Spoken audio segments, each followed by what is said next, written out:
You're watching a clip from the Football Ramble podcast. For the full episode, search Football Ramble wherever you get your podcasts. New episodes out Monday to Friday. Right, let's get on with it, shall we?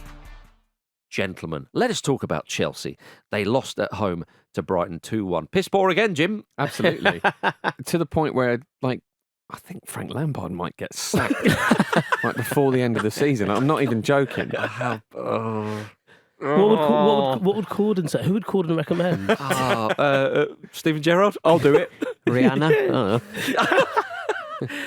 Sean Spicer? Matt Berry? Oh, they don't talk anymore, do they? Oh, really? I think they're not mates anymore. That's sad to hear. Todd Boehly. Are you thinking about Matt Horn? Or Matt Berry? I'm thinking about There we go. Matt Berry would be brilliant, actually. Yeah. Get out there! I'm not your friend anymore. Today, 3 points. Todd Boehly was confronted by fans in the stadium, Peter. Oh, Amazing it's chairman taken- under fire. It's taken so long, hasn't it? What do you make of it all? I'd just stay away from the fans if I was Todd Boehly. Okay. If he knew anything about the club, he'd already be doing that, wouldn't he? Well, apparently he's not... Guys, don't worry, we're going to win 3-0. Yeah. We've already lost, you dickhead. Yeah, we're losing 2-1. It can't happen. I saw 3 goals. Well, apparently he spent an hour in the dressing room with the players after full time. Right. That's going to help, isn't it? What do you think? Are they Drinking cans. God, you guys make me so upset. Oh, you were so expensive. I thought you still had those big baths like you used to. Gonna do kick-ups with anyone? No? Poor old Todd. I mean, they're becoming a banter club, Jim. Well, yeah, quite. I mean, they've always, Steady. they've always been Most chaotic clubs have enough, learned though, that they're never far from that, are they? That's the thing. I think, they probably even admit that as well, and they've won so much in that era that I doubt they'd care. But it looks almost terminal at this point, doesn't it? It's like, how is this going to get better? Because the thing with the Abramovich era was that however crazy things got, you knew that they would turn it around. They'd find a way, that they were always going to turn it around. But you don't really get that impression here because we've not seen it yet. We've not seen it before. And all this stuff with the long contracts, the amount of money they've spent and how they're going to have to, work to stay within FFP now. I know that the contracts are part of that, but still, they've spent an enormous amount of money. The squad looks bloated. It doesn't look coherent. The situation with the managers is weird. Apparently, Luis Enrique wanted to take over this season, but they sort of weren't sure and went for Lampard, and He's licking his lips. Weird. But it is also bafflingly unpredictable. It is. Even though them losing games seems completely predictable. Back in the day when they were winning Champions Leagues, it was a clown car, but it was a Mercedes, right? Yes. And now you're in a situation where just everything's going wrong and throwing money at that club, throwing money at football generally, because of FFP and other reasons,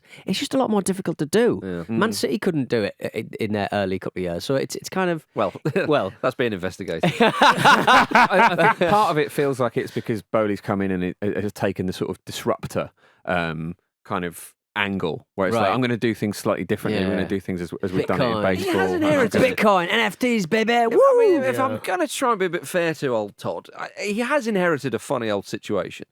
The whole Abramovich thing, I don't think that one can underplay that. Yeah, him massively. leaving the club and then somebody else coming in. Rocks the core of the club and the fabric of it. It does. And Abramovich was in charge for so long as well.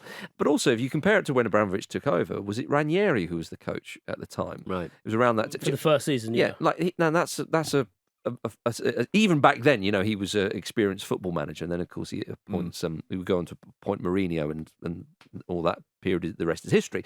Whereas Boehly comes in and Tuchel is on his downward spiral at the club and would leave the club. Yeah. Tuchel's best days at Chelsea. We know what Tuchel's like. A lot of managers, quite frankly, he did wonders, and then it was sort of coming to an end as it would become apparent. He then goes all in on Potter, which, to be fair, a lot of people, I think, probably thought that wasn't a bad idea, and it hasn't worked out. So now is what is the situation? And now it's really like, well, what decisions are you going to make? And you're right. If Luis Enrique wanted to take charge, why did they not go for that? Because and apparently, with the tie against Real Madrid, Luis Enrique's former club, of course, but he played for Barcelona after that, so he's going to be better at that than Frank Lampard. Exactly, having won the Champions League, of course, and whatnot. You wonder why now. Luis Enrique is quite a quirky character, so maybe the talks didn't go that well. Maybe there were demands that could be met. There's a lot of stuff that we won't be privy to. Yeah, I mean, he didn't, I'm sure Enrique didn't ride in on a penny farthing. Though, I wouldn't be too surprised by what they say about him in Spain. But the thing is, They are still in the Champions League. It's a huge tie. We'll give it a few days. Yeah. Well, yeah, clip that. Yeah. But 89th minute. They are still in the Champions League. But the fact is, they are. And that's something that they could have had a go at. If they're going to get Luis Enrique in, say, in the summer, why not get him in if he's keen? It's not like he's saying, I'm not too sure about this. I can look bad.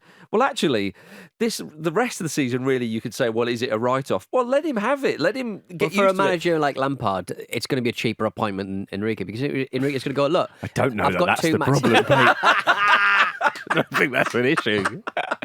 It's just, do you not think they'll just sort of go, I've spent a lot of money, I'm going to write off this season? I don't know. Do you think, with Pete's example before about, it being actually quite a clown car, but a flash clown car? Yeah. The clowns generally come out. Do you think Boehly the issue with Boehly is that he's trying to put more clowns in? Yeah. Critical clown mass. Exactly. But the great thing about this result specifically, in the myriad of issues that Chelsea have, is the fact that it's the team they've given so much money to. I know. And doing them. And doing them with such style, and the idea that, you mean who's called that banger? Yeah. You mean this teenage Paraguayan kid we picked up for peanuts? Is that who you're talking about? Julian Ciso? You want him, do you? Guess how much he's going to cost you? Guess how much he's going to When did he cost you? score? On the 69th minute? Brilliant. Yeah. And we know you've got the money. Cheers for watching another fantastic clip from the Football Ramble podcast. Make sure you click like on this video and subscribe to the channel, which means you will not miss a single upload.